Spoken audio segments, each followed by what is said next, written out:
آج کے دور میں بہت سے لوگ اوور تھنکنگ یعنی حد سے زیادہ سوچنے کی پریشانی میں مبتلا ہیں۔ چھوٹی چھوٹی باتوں پر بار بار سوچنا، گزرے ہوئے واقعات پر افسوس کرنا اور آنے والے کل کے بارے میں بے وجہ خوف میں رہنا دل اور دماغ کو تھکا دیتا ہے۔ اسلام انسان کو نہ صرف جسمانی بلکہ ذہنی اور روحانی سکون کا راستہ بھی دکھاتا ہے۔ اسلامی تعلیمات کے مطابق اوور تھنکنگ کی ایک بڑی وجہ اللہ پر پورا بھروسہ نہ ہونا ہے۔ قرآن ہمیں سکھاتا ہے کہ ہر حالت میں اللہ کے علم اور حکمت سے ہوتے ہیں۔ جب انسان یہ یقین کر لے کہ جو ہو چکا ہے اور جو ہونے والا ہے اس میں کوئی نہ کوئی بھلائی ضرور ہے تو بیکار کی سوچ اپنے آپ کم ہونے لگتی ہے۔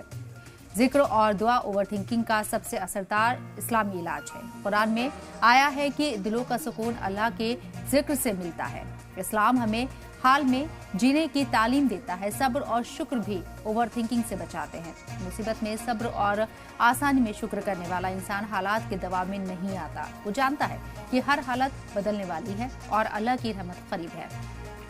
اسلام اوور تھنکنگ کو صرف ذہنی مسئلہ نہیں بلکہ روحانی کمی سمجھتا ہے، اور جب انسان اللہ سے رشتہ مضبوط کرتا ہے، ذکر، دعا اور توکل کو اپناتا ہے تو اس کا دل مطمئن ہوتا ہے اور اوور تھنکنگ کی گرفت ڈھیلی پڑ جاتی ہے۔ یہی اسلامی تعلیمات کا خوبصورت اور مکمل حل ہے۔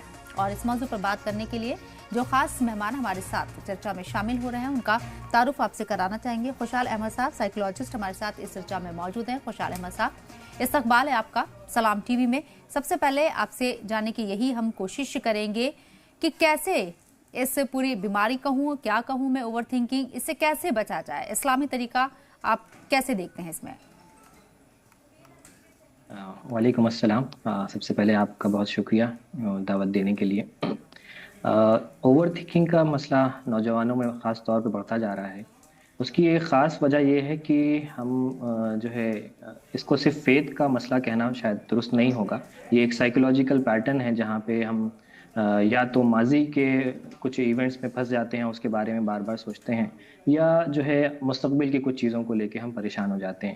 تو یہ معاملہ خاص طور پہ تب ہمارے سامنے آتا ہے جب ہم اپنی زندگی کو لے کے بہت ڈٹرمنسٹک ہو جاتے ہیں، یعنی ہم خود سے سمجھتے ہیں کہ ہم سب کچھ طے کریں گے، اور یہاں سے جو ہے اللہ پہ توکل کی رسی ہماری کمزور ہوتی ہے۔ تو جس طرح سے اللہ رب العالمین نے قرآن مجید میں بہت وضاحت سے بتایا کہ اگر آپ جو ہے اللہ پہ توکل کا کام لیں گے اللہ سے، تو وہ بہت اچھے سے آپ کے معاملات کو درست کر کے چلائے گا۔ تو یہ دو بڑی وجوہات جو ہمارے سامنے آتی ہیں، ایک تو یہ کہ اللہ سے ربط کی ہمارے یہاں کمی ہے، اور دوسری یہ ہم ہر چیز پر اپنے آپ کو قادر سمجھنے لگ جاتے ہیں۔ تو نوجوانوں میں بھی یہ مسائل آج کے دور میں اس وجہ سے بھی خصوصی طور پہ بڑھتے جا رہے ہیں، اور اس کا بہت ہی اچھا اور آسان طریقہ اس سے نکلنے کا یہ ہے کہ ہم اپنے سوچ ٹیکنک پیٹرن کو دو طرح سے سمجھنے کی کوشش کریں۔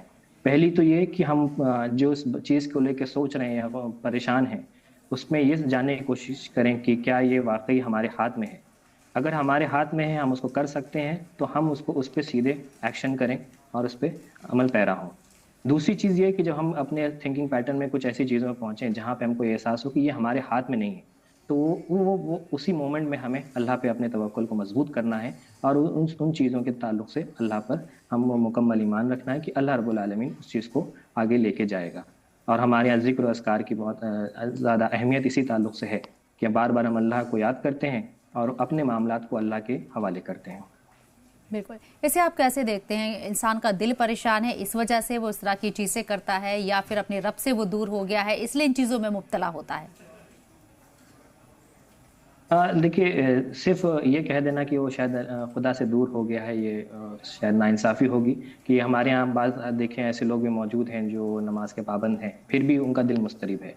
تو یہ دراصل جس سماج میں ہم رہتے ہیں اور جس طرح سے ہماری تھنکنگ پیٹرن کو ڈیولپ کر دیا گیا ہے کہ یہاں ہم چھوٹے بچے سے فوراً پوچھ لیتے ہیں کہ آپ بڑے ہو کے کیا بنیں گے، تو اس طرح کے جب ہم سوالات اپنے اوپر ڈیپینڈ لے کے آ جاتے ہیں کہ یہ تو میرے کرنے کا کام تھا، تو وہاں سے اصل مسئلہ شروع ہوتا ہے، وہاں سے توکل کی کمی آ جاتی ہے، وہاں سے ہمیں یہ احساس ہو جاتا ہے کہ شاید سارے کام میرے ہی کرنے، اور اگر میں نہیں کر پا رہا ہوں تو یہ میری ہی اپنی کمی ہے۔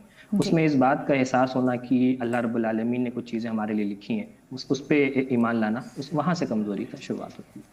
بالکل، जब हम बात करते हैं खुदा की, अल्लाह की यहाँ पर बात करते हैं, अगर आप अल्लाह के ऊपर पूरा भरोसा रखते हैं और आप ये तस्लीम करते हैं कि जो हो चुका है वो भी अल्लाह की मर्जी से हुआ है और जो आने वाले वक्त में होने वाला है वो भी अल्लाह की मर्जी से होगा। अगर मैं प्रेजेंट की बात करूं तो प्रेजेंट में जीना कितना ज़रूरी है और इस्लाम इस राह में किस तरीके से आपको आगे लेकर जाता है?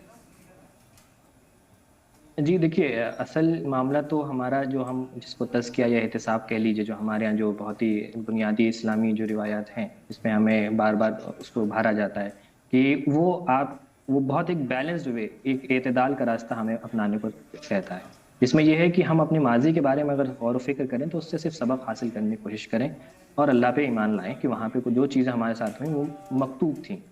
फिर हम ऐसी मुस्तकबिल के बारे में सोचें तो सिर्फ उतना सोचें कि हमें क्या करना है या हमारी दस्तरस में क्या है। इन दोनों को जब हम एतदाल में ले आते हैं तो हमें प्रेजेंट में करने के लिए क्या है उसकी पूरी राहें हमारे सामने खुल जाती हैं। फिर हम ये समझ पाते हैं कि पुरानी चीज़ों से हमने क्या सबक हासिल किया और अब मौजूदा ज़िंदगी में हमें क्या करना है, आइंदा की ज़िंदगी को अच्छा करने के लिए हमें अभी इस प्रेजेंट में क्या करना है। तो इससे अल्लाह रब्बुल आलमीन, जैसे आप देखें कुरान में बाज़ दफ़ा इस तरह की आयत मौजूद हैं कि आप गौर व फिक्र करिए, दुनिया को देखिए, सारी चीज़ें, ये आपको बहुत प्रेजेंट में माइंडफुल रहने की तरफ आपको उभारता है, जिससे कि हम प्रेजेंट में भी जी रहे होते हैं और बहुत ज़्यादा किसी तरह से ना पास्ट ना फ्यूचर से डिस्कनेक्ट भी नहीं होने देता है। तो ये कुरान मजीद बहुत ही बैलेंस्ड वे से अपनी ज़िंदगी को देखने का एक बहुत अच्छा लेंस देता है। जैसे कि आपने खुद फरमाया कि बहुत से बाज़ लोग जो हैं पाँचों वक्त की नमाज अदा करते हैं, कुरान की तिलावत करते हैं, बावजूद उनके दिल में कुछ बेचैनियाँ होती हैं, या तो अपने माजी को लेकर वो अफसोस में मुब्तला रहते हैं या फिर आने वाले कल के लिए, फ्यूचर के लिए वो फिक्रमंद रहते हैं। तो ऐसे लोगों के लिए आप क्या कहेंगे? यही कि ये कोई बहुत बड़ा मसला नहीं है। दरअसल ये है कि हमको बहुत अपने थिंकिंग पैटर्न को लेके भी बहुत को सोचना चाहिए। बस उसमें हमको इस तरह से बिल्कुल नहीं जाना चाहिए कि हमारे ईमान में शायद कमी आ गई, उसका एक नतीजा है, बल्कि ये बहुत ही जेन्युइन ह्यूमन नेचर है कि वो सोचता है चीज़ों को। जब वो चीज़ आप बाउंड्री से बाहर चली जाती है तो हमारी चीज़ें हाथ से निकल जाती हैं। उसमें सबसे बेहतरीन तरीका ये है कि हम जो है मौजूदा ज़िंदगी पे फोकस करें और दोनों ही चीज़ों में अपने आप में पास्ट और फ्यूचर में एक एतदाल की राह इख्तियार करें और अल्लाह रब्बुल आलमीन पे अपने तवक्कुल को बार बार दोहराएं। जी खुशहाल साहब, ओवर थिंकिंग क्या पर्टिकुलर ये किसी एज में ज़्यादा इफेक्टिव होता है?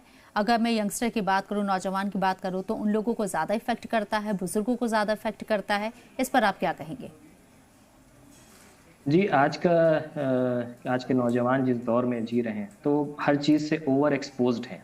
यानी आपके आसपास के लोग क्या कर रहे हैं, आपका ग्रुप के लोग क्या कर रहे हैं, ऐसे जब माहौल में जब आप ओवर एक्सपोज्ड होते हैं तो आप बहुत आसानी से ओवर थिंकिंग के पैटर्न में चले जाते हैं, जहां आप हर एक चीज़ पे बहुत ज़्यादा सोचने लग जाते हैं। ये बात बिल्कुल दुरुस्त है कि नौजवानी में ये चीज़ ज़्यादा मौजूद है।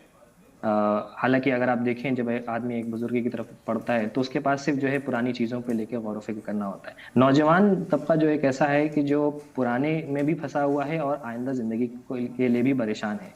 और आजकल जिस तरह से माहौल है, वो आप चाहे पढ़ाई का प्रेशर ले लीजिए या घर के प्रेशर ले लीजिए, फिनांस से इकोनॉमिक्स का प्रेशर ले लीजिए, तो ये सब बहुत उनके लिए रियल चैलेंजेस हो चुके हैं।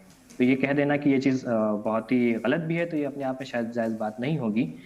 असल चीज़ ये है कि हमें इसको कोप कैसे करना है, और ये बात बिल्कुल दुरुस्त है कि नौजवानी में ये चीज़ बहुत ज़्यादा देखने को मिलती है। जी खुशहाल साहब, अगर मैं नमाज का जिक्र करूं तो नमाज की जो पाबंदी है वो कितनी हेल्प करती है ओवर थिंकिंग से बचने में?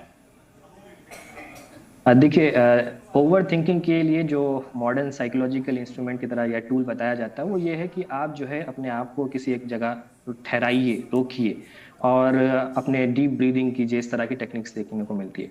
लेकिन अगर आप इस्लाम में देखें तो एक बहुत ही बेहतरीन निज़ाम अल्लाह रब्बुल आलमीन ने हमारे लिए ऑलरेडी रख दिया है कि हम दिन में 5 मरतबा फ़र्ज़ नमाज़ों के लिए जाते हैं। यानी हम अपने रोज़ डेली के रूटीन से अपने ख़ास वक्त को निकालते हैं अपने और अल्लाह के आगे जाते हैं, सजदा करते हैं और गौर व फिक्र का एक अच्छा पॉइंट मिलता है जहाँ पे हम अपने रब से कनेक्ट होने की कोशिश करते हैं। तो यकीनन नमाज बहुत ही बेहतरीन ज़रिया है। आप चाहे ओवर थिंकिंग ले लें या जितने भी हमारे जो नफ्सियाती मसाइल हैं उसके लिए नमाज एक बहुत ही बाअसर जो है आप ये कह लीजिए कि रेमेडी है।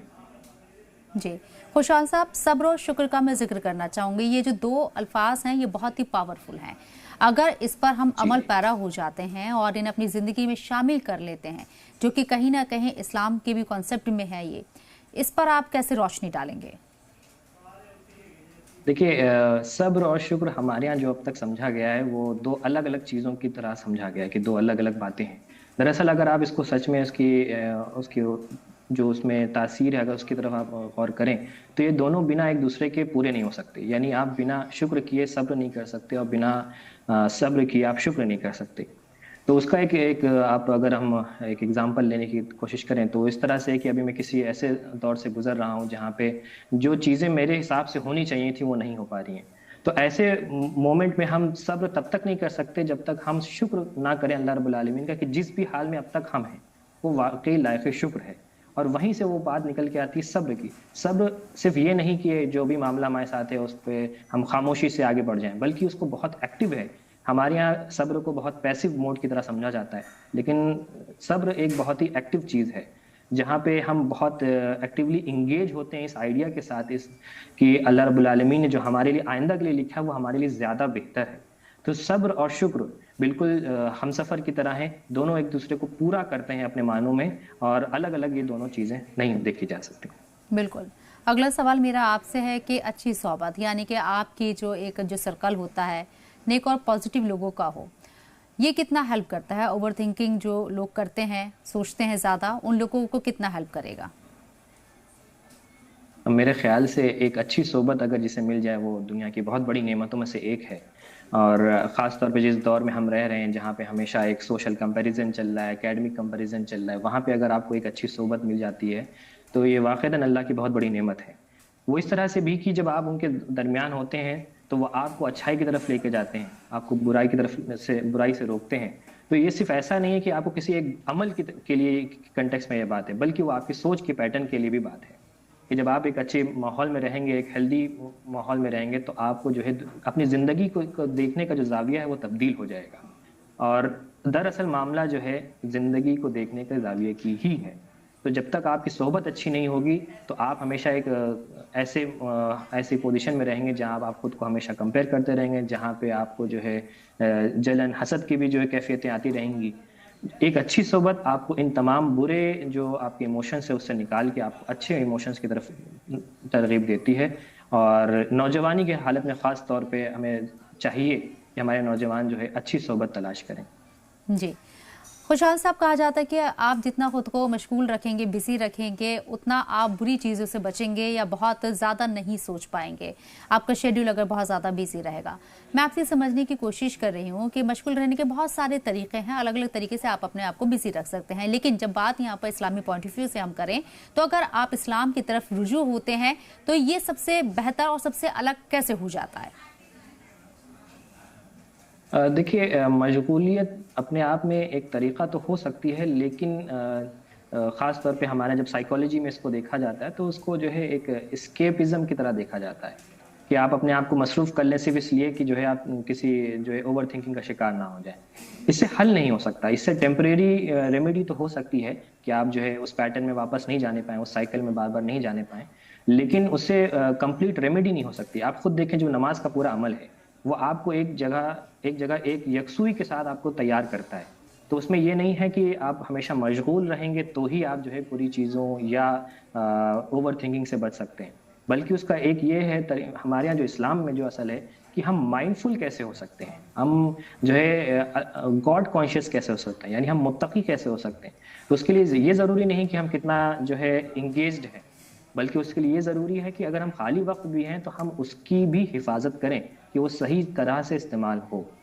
तो हमारे यहाँ ये चीज़ आजकल काफ़ी राइज हो गई है। इस तरह के लोग जो है तरगीब देते हैं कि आप अपने आप को मसरूफ़ रखिए। वो एक तरीका हो सकता है, लेकिन वो हमेशा टेम्परेरी ही होगा, वो कभी भी परमानेंट नहीं होगा। क्योंकि एक अगर आप खुद को बहुत वक्त तक मशगूल भी रखते हैं तो उसकी भी एक लिमिट है, आप एग्जॉस्ट हो जाएंगे। फिर आप जब अकेले बैठेंगे तो शायद बहुत लंबे वक्त तक अकेले बैठ जाएंगे और फिर वो आपको ओवर थिंकिंग और नेगेटिव थिंकिंग की तरफ लेके चला जाएगा।